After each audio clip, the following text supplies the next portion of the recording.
All through 2025, there were 4 very strong ideas being pushed online. They sounded logical, but now that the year is done and the data is in, we know those ideas were totally wrong. The first big mistake was believing that the government had housing under control or that a fix was just around the corner. But if you actually followed what happened behind the scenes, that belief fell apart very quickly. We had a Senate inquiry led by Andrew Bragg that directly questioned the government on housing. And when you watched it, what stood out wasn't just the lack of solutions, it was the lack of clarity. They couldn't clearly explain what the 1.2 million homes by 2029 promise actually meant in practical terms. So if you spent 2025 waiting for government policy to stabilize, what you learned the hard way is this: the housing crisis is now far bigger than any government's ability to fix it quickly. Now, the second mistake was waiting for the crash that actually never came. People kept pointing to overseas markets and arguing that because those markets had slowed or corrected, Australia had to be next. Australia's housing market is structurally different.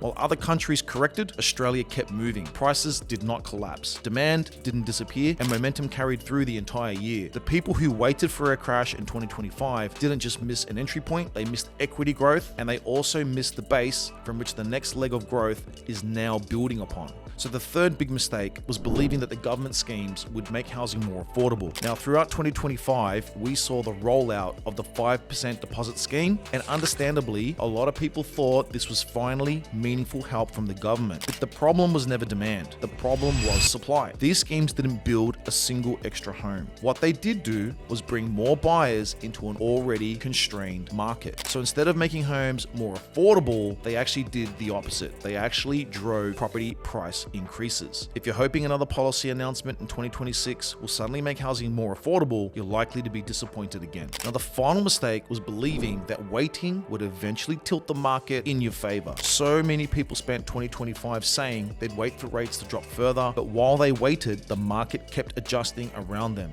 Waiting didn't preserve capital, it actually eroded your opportunities and your gains. So if there's one thing 2025 taught us, it's this: the government doesn't have a quick fix. The market isn't about to crash. Demand side schemes don't solve affordability, and waiting is not a strategy. If you made these mistakes last year, the good news is you can still learn from them.